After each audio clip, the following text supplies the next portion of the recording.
Good evening all of you. आज मैं आपके लिए टॉपिक लेके आया हूँ नर्व इम्पल्स का।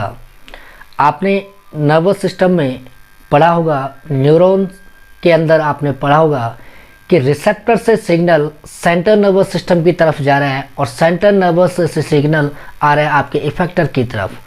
अब जो सिग्नल जा रहा है और जो सिग्नल आ रहा है वो सिग्नल है क्या चीज़, तो उसी सिग्नल को हम कहते हैं नर्व इम्पल्स। की मैंने डेफिनेशन लिखी हुई, wave of electrochemical change that travel along the length of neuron।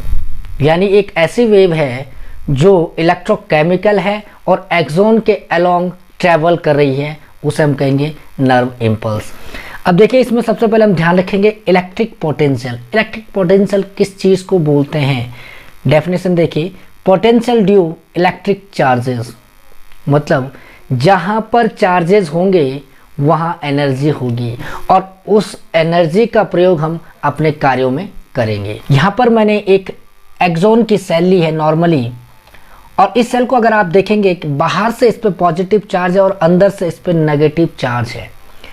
इसका मतलब इसके अंदर भी हमारी सेल जो न्यूरॉन की होती है उसके अंदर भी चार्जेस होते हैं, यानी इसके अंदर भी इलेक्ट्रिक पोटेंशियल है। जैसे आपने कोई बैटरी देखी होगी, बैटरी के अंदर पॉजिटिव नेगेटिव चार्जेस होते हैं, यानी बैटरी के अंदर एनर्जी है।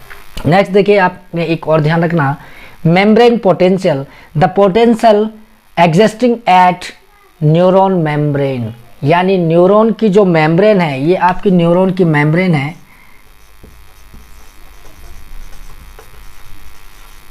इस मेम्ब्रेन पे जो चार्ज है उसे मेम्ब्रेन पोटेंशियल कहेंगे। Resting membrane potential, resting membrane potential का मतलब क्या होता है? When inside of neuron membrane is more negative than outside.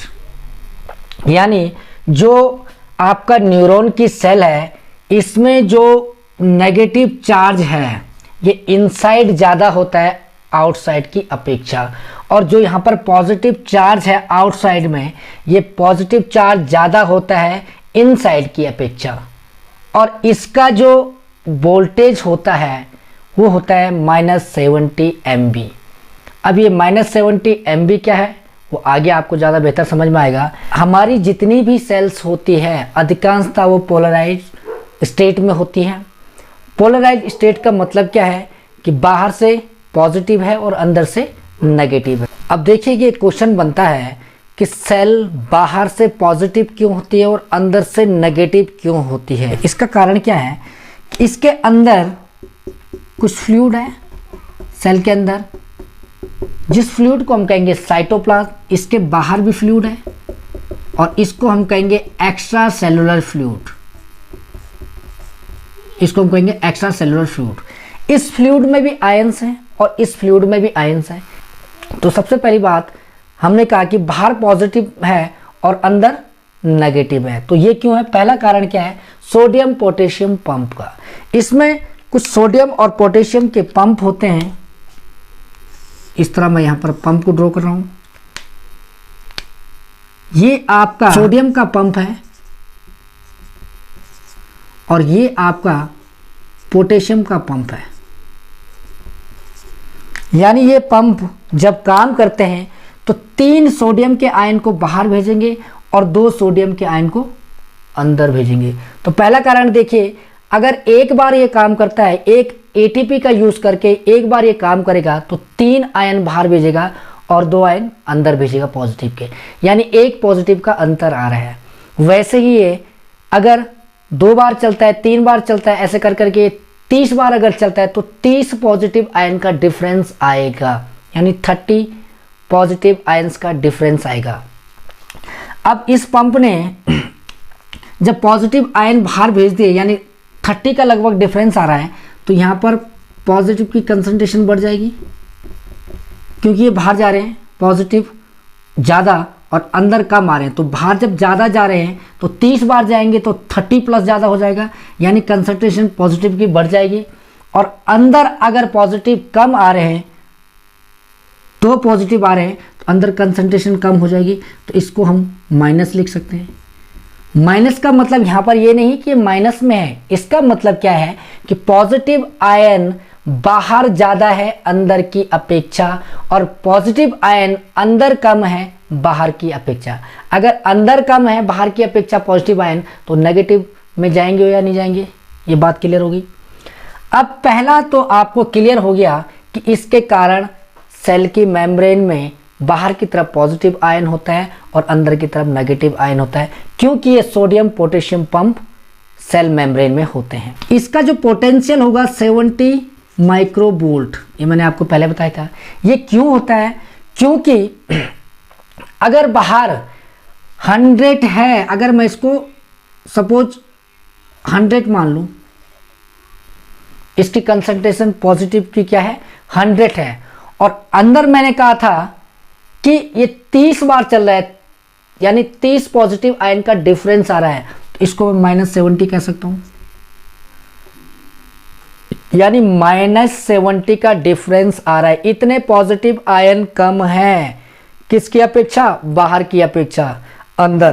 तो इसका मतलब सेल का जो अंदर का पोटेंशियल होता है -70 माइक्रोवोल्ट होता है। इसे हम क्या कहेंगे? इसे हम रेस्टिंग पोटेंशियल कहेंगे।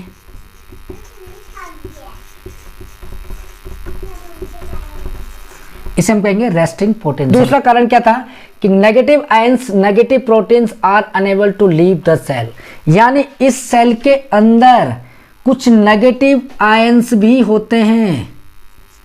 नेगेटिव आयंस, कुछ नेगेटिव प्रोटीन भी होती है। जो नेगेटिव आयंस और नेगेटिव प्रोटीन बाहर नहीं जा सकती है, तो इससे भी क्या नेगेटिविटी की कंसंट्रेशन बढ़ रही है। बढ़ रही कि नहीं बढ़ रही है?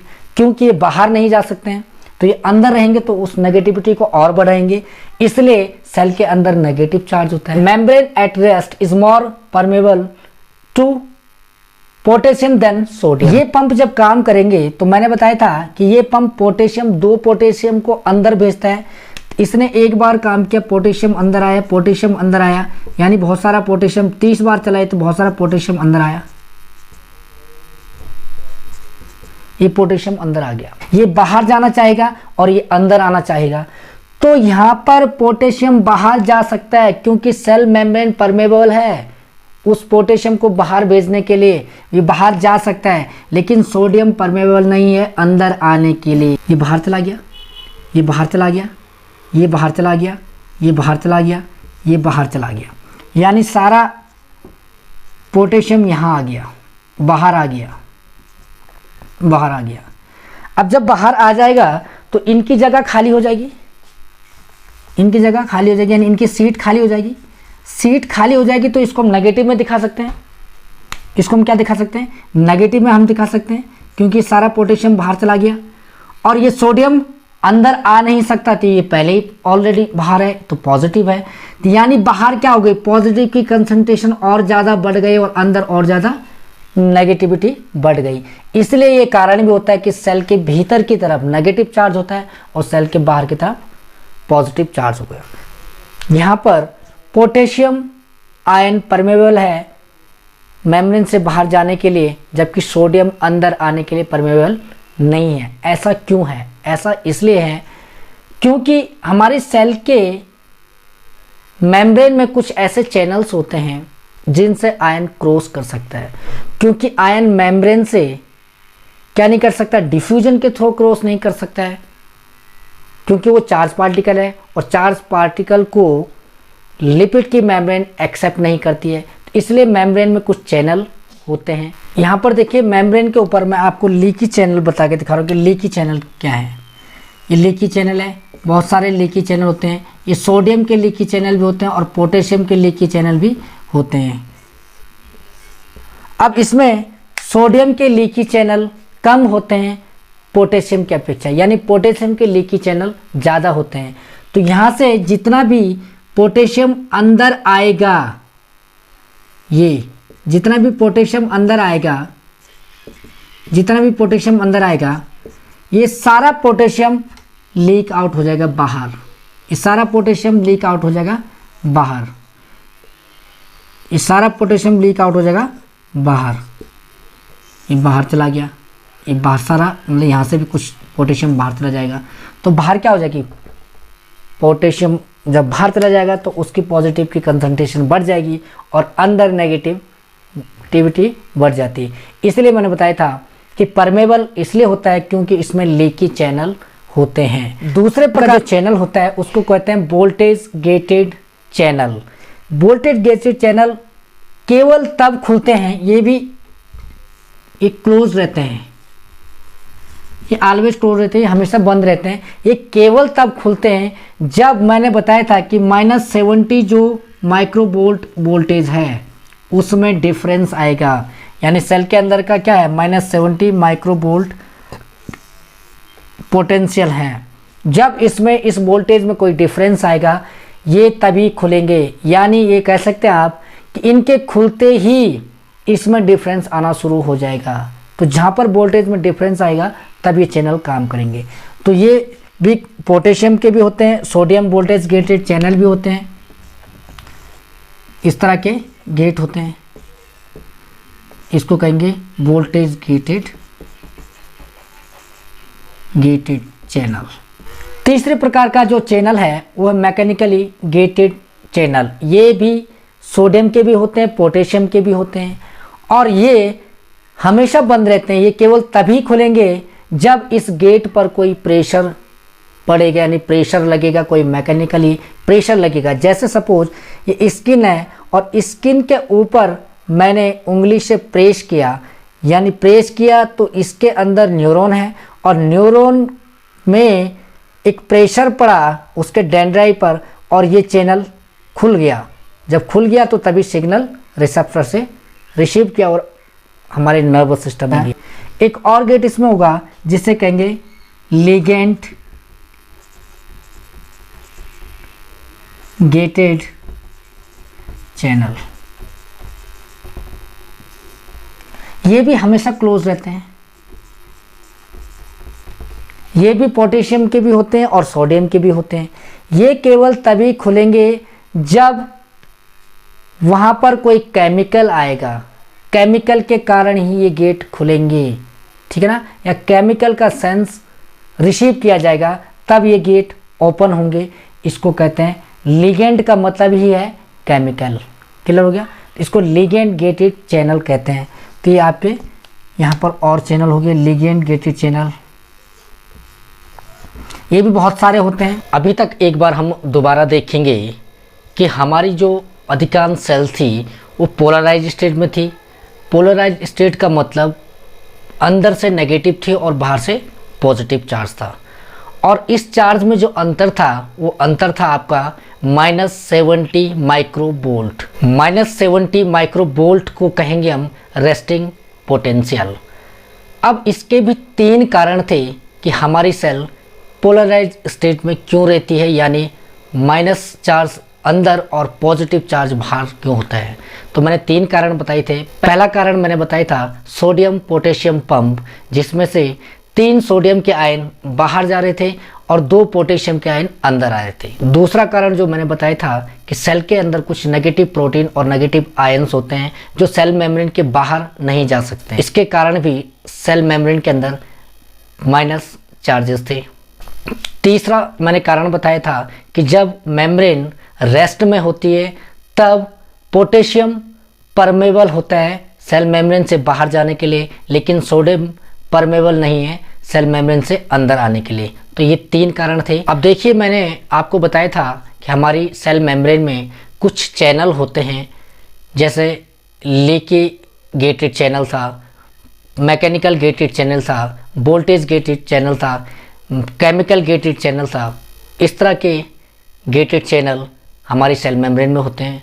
अब देखिए, केवल 2 टाइप की सेल्स ऐसी है जो एक्साइटेबल है। एक्साइटेबल का मतलब क्या है? जो पोलराइज से डीपोलराइज हो सकती है। तो 2 सेल कौन होती है? मसल और न्यूरॉन सेल। अब हम दूसरे पार्ट में पढ़ेंगे कि किस तरह सारे चैनल खुलेंगे और सिग्नल ट्रेवल करेगा एक्सोन में, एक्सोन एंडिंग तक, जो कहलाएगा नर्व इम्पल्स। तो तब तक के लिए धन्यवाद।